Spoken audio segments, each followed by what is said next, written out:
Welcome to Popternative, where we dive into topical discussions from the worlds of pop culture, social media, and sports.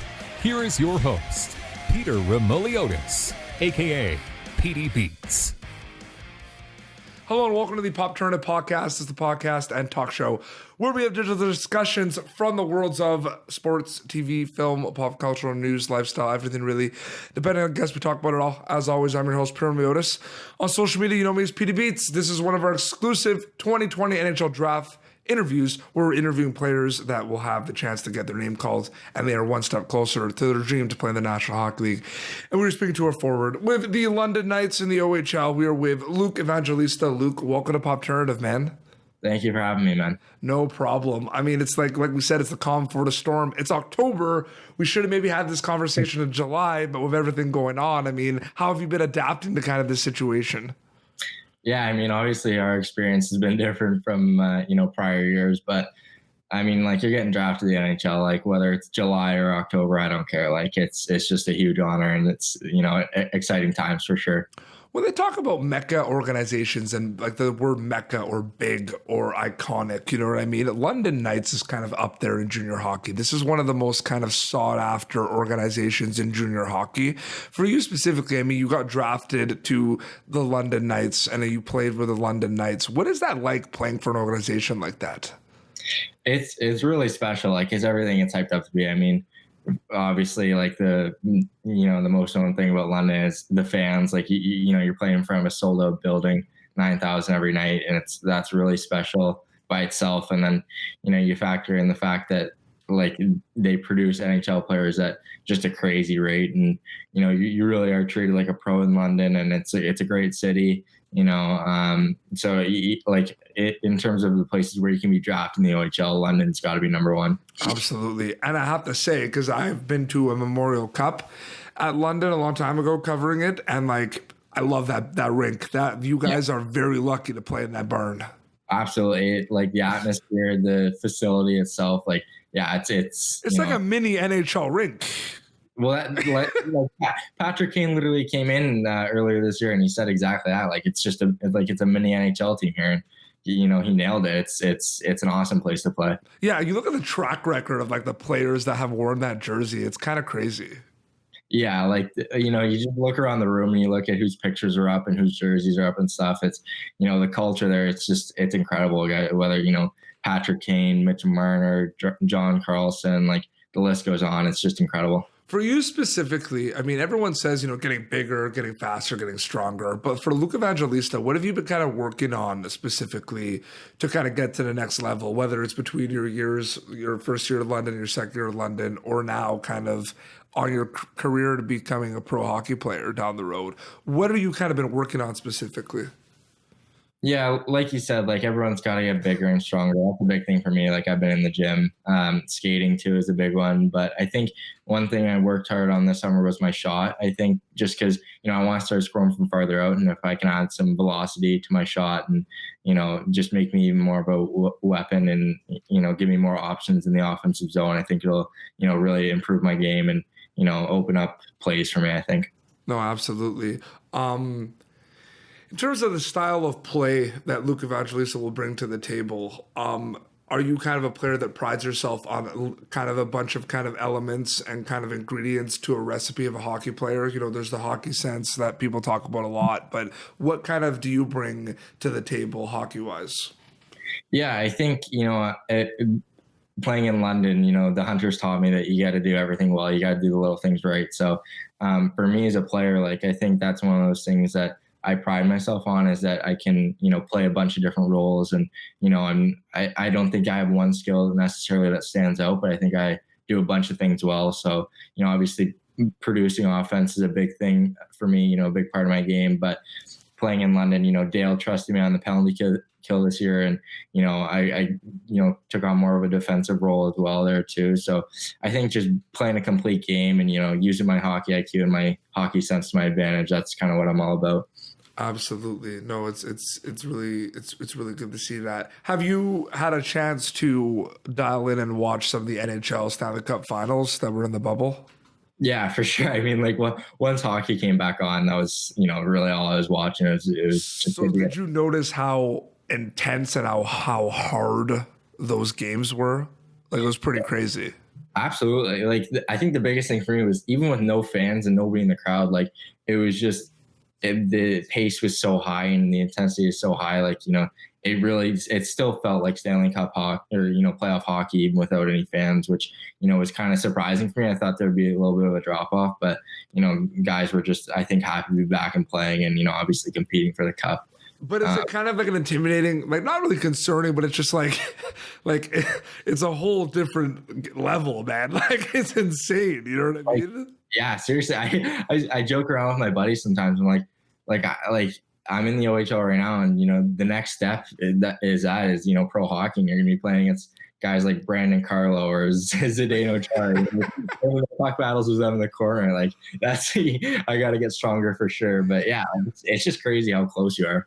We mentioned specifically the London Knights and how amazing that organization is, but specifically the pro setting that the CHL, whether it's the OHL, the Q, or the Dub, the pro setting that it has allows for a lot of players to grow and kind of get used to what's to come in the NHL as well. Do you kind of agree with that?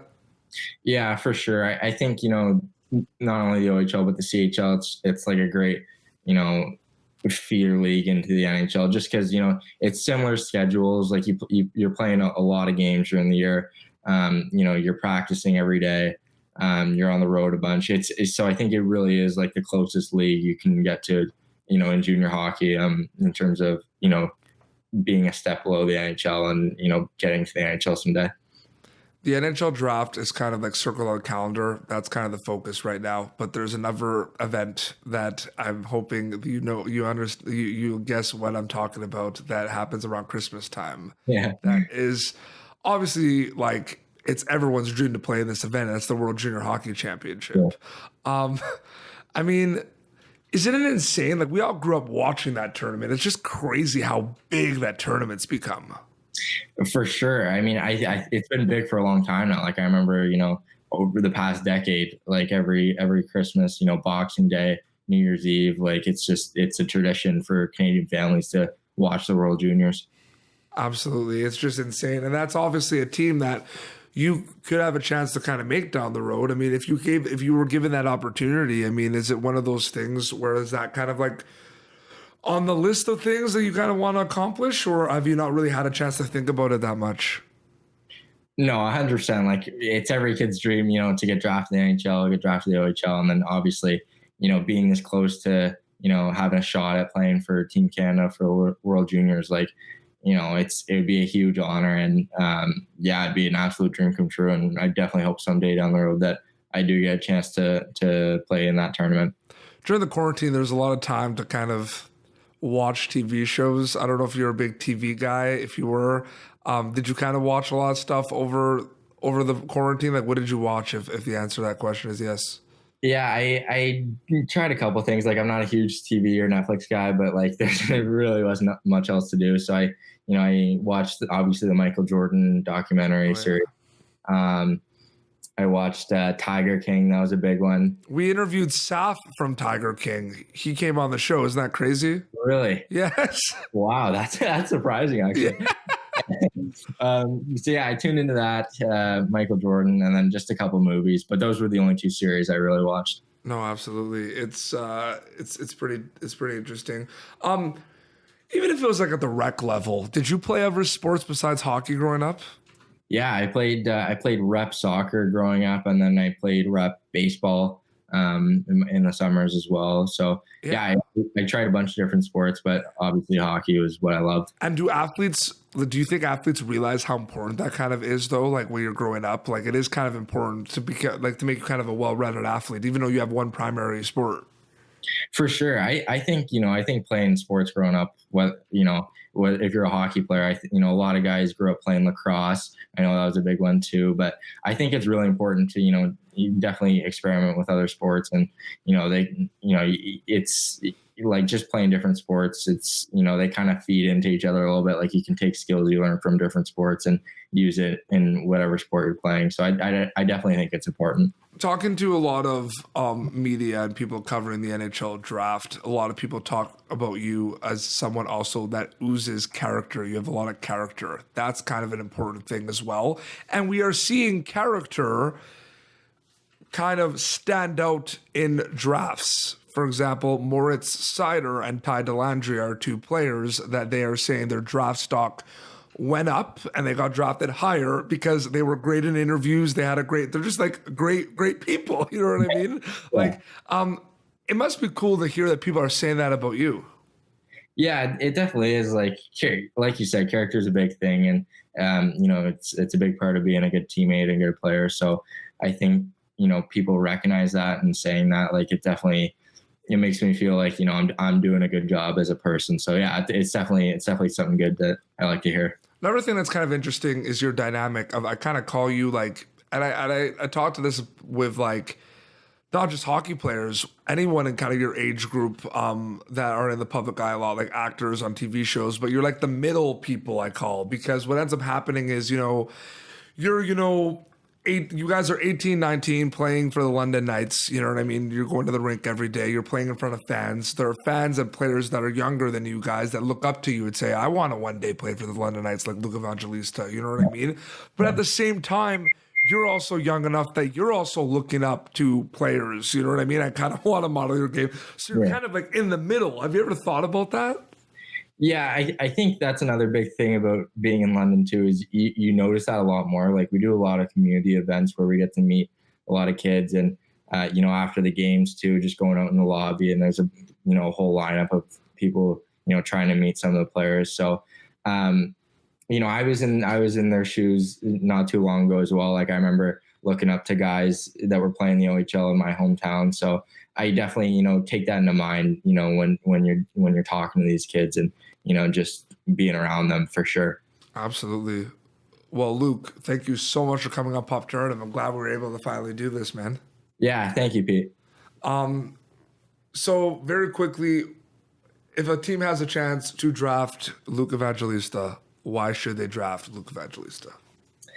Well, I think the way this season went, I think I could kind of be a bit of a sleeper pick, just because I did take a big jump this year, but I think in London, next year I'm going to have an even bigger role and take an even bigger step again.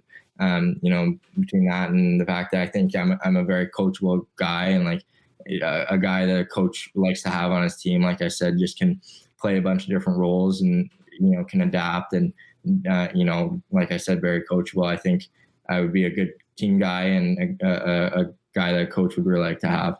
Absolutely. And where can people follow you on social media to keep up to date with everything?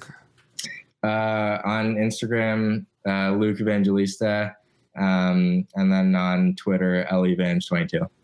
Perfect, man. Well, seriously, congratulations with all your success so far in your career. And I wish you all the best for the National Hockey League draft, man. It's going to be a cool moment. Enjoy it, man. Yeah, thank you. And thanks for having me again, man. No problem. Well, this has been Popternative, youtube.com/Popternative for previous episodes. Till next time, this is Luke Evangelista and Petey Beats signing off. Thank you for tuning in to Popternative. Make sure to check out our past episodes of Popternative on YouTube. Be sure to like Popternative on Facebook and follow us on Twitter. This has been an Autograph Communications production.